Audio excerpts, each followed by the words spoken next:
जय हिंद साथियों, यस के सर यूट्यूब में आपका स्वागत है।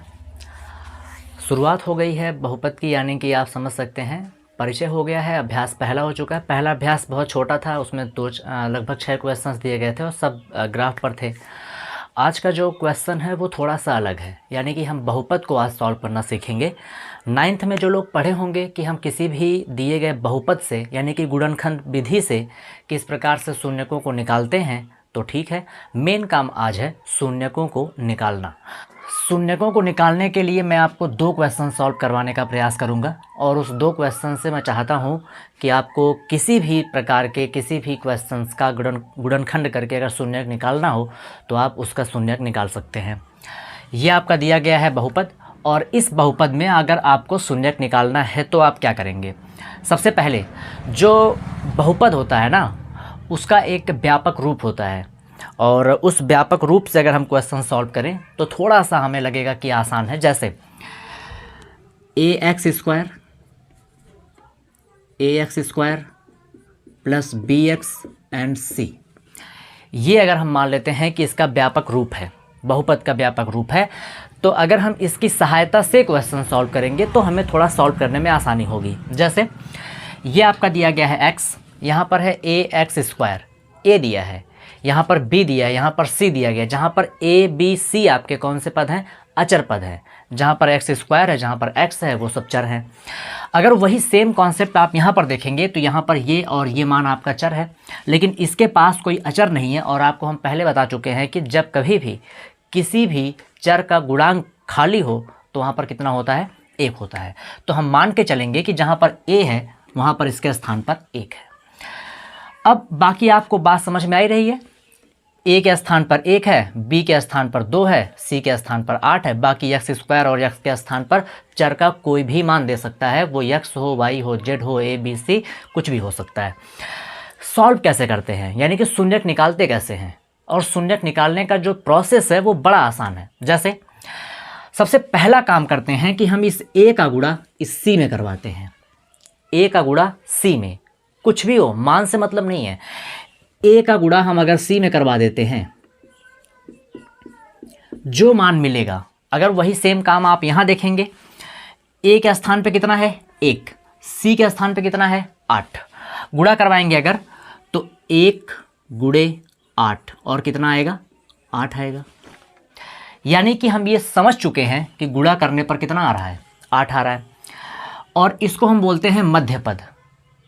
तो हमें ध्यान क्या देना पड़ता है कि मध्य पदों को, यानी कि इस पद को ऐसे 2 भाग में बांटें जिससे प्लस करें या फिर माइनस करें, जोड़ें या घटाएं, वापस से मध्य पद वाला मान आए, लेकिन गुणा करने पर हमारा वही मान आए जो a और c का गुणा करने के बाद आया है।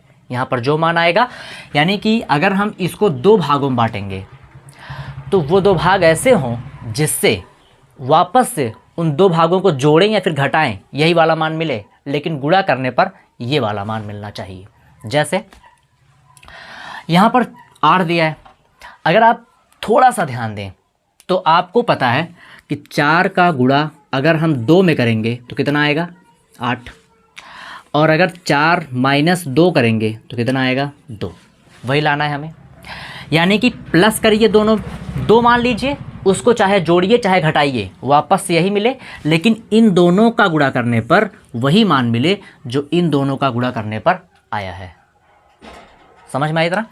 पहला काम ये करना है कि इसका गुणा करवा लेना है। गुणा करवाने के बाद जो मान मिलेगा उसी मान के साथ आपको ये ध्यान देना है कि गुणा करवाने पर जो आया है, इस मध्य पद को ऐसे 2 भागों में बांटना है जिससे कि प्लस माइनस पर वही वापस मिल जाए, लेकिन गुणा करने पर वो मान मिले जो यहाँ पर आया हुआ है। अब इसके बाद अगर ये मान मिल गया तो हम इस मध्य पद को चेंज कर देंगे। चेंज क्या करेंगे? वही जो मान हम लाए हैं, सिर्फ 2 बातें ध्यान रखकर कि प्लस माइनस करने पर वापस से मिले और गुणा करने पर वो मान मिले जो आप गुणा करने पर लेकर आए हैं। अब इसके बाद अगर आप मान रखेंगे तो किसी में कोई बदलाव नहीं होगा। यहाँ पर आपका दिया है x स्क्वायर, यहाँ पर माइनस है, इसको बदल देंगे 2 के स्थान पे 4 माइनस 2, 4 माइनस 2, और साथ में x है तो x कर दिए माइनस 8। कोई बदलाव हुआ नहीं है। अगर आप ध्यान से देखें तो 4 माइनस 2 का मतलब 2 ही है, लेकिन ये 4 माइनस 2 लाने का जो कॉन्सेप्ट है वो आपको समझना है कि 4 माइनस 2 लाने पर 2 आ रहा है, वो ठीक है, लेकिन गुणा करने पर वही मान मिले जो इसका आया है। अब इसके बाद अगर इतना आप कर लिए तो आपको शून्यक निकालने में अब कोई प्रॉब्लम नहीं होगी। अब बाकी के प्रॉब्लम्स कुछ नहीं है, इसको हम रेस कर सकते हैं। जैसे एक्स स्क्वायर माइनस एक्स का और माइनस का कोष्टक में एक साथ गुणा करेंगे। यहाँ ध्यान देंगे, यहाँ माइनस है तो यहाँ भी रहेगा, यहाँ प्लस रहेगा तो यहाँ भी रहेगा, कोई बदलाव किसी में नहीं करेंगे, सिर्फ इसको चेंज करेंगे, वो भी कॉन्सेप्ट के अनुसार। यहाँ आ जाएगा -4x और यहाँ आ जाएगा माइनस माइनस प्लस 2x और यहाँ आ जाएगा -8। 4 हो गए। अब हम 4 में से 2 कॉमन करेंगे।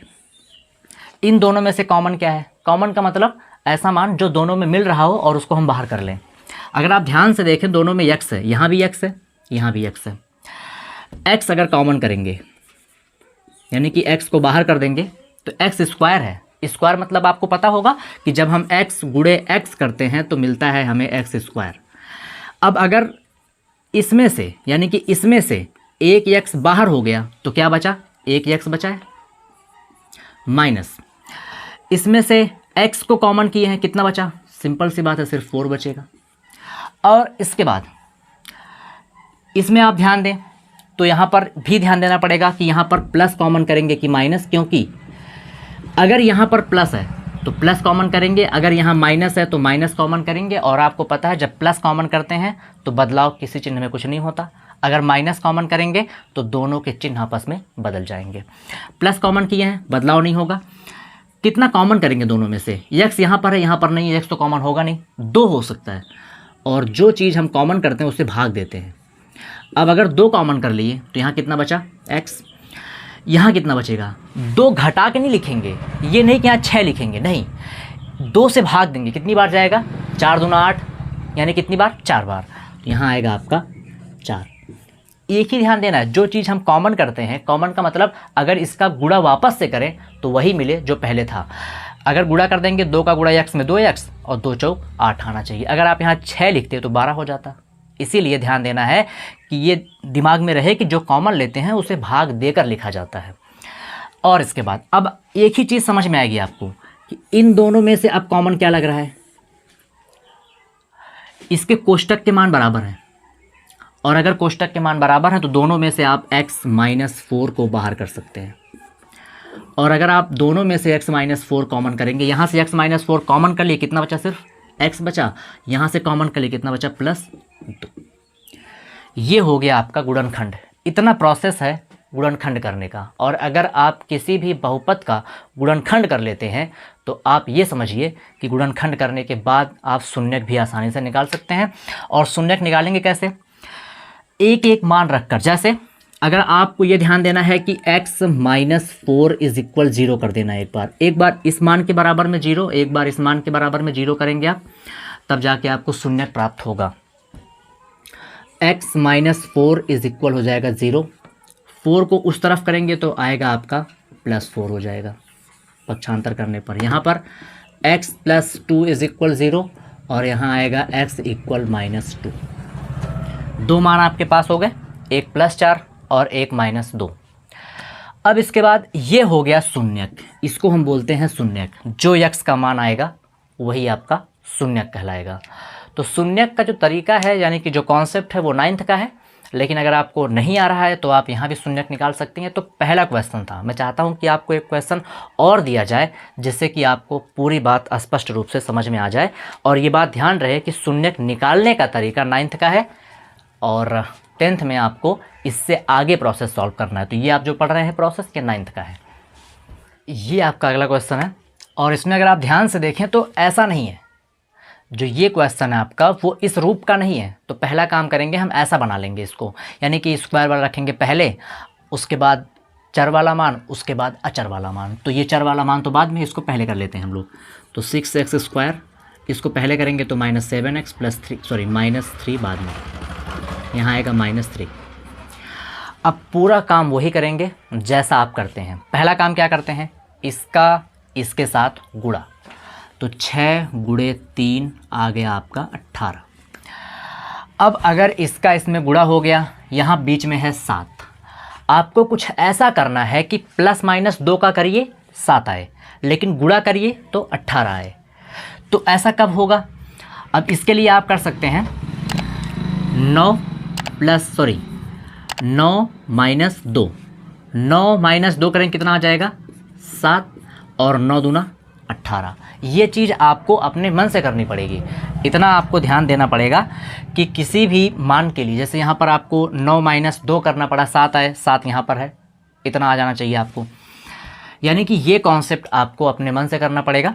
तो 9 माइनस 2 7 और 9 दूना 18, वही जो गुणा करने पर वहाँ पर आया है। तो हम यहाँ क्या कर सकते हैं, सब मान नहीं बदलेंगे, सिर्फ 7 हटा देंगे, 7 हटाएंगे, बदले में लिखेंगे 9 माइनस 2। तो यहाँ आ जाएगा आपका 6x² और यहाँ लिखेंगे आप 9 माइनस 2 और यहाँ रहेगा x माइनस 3।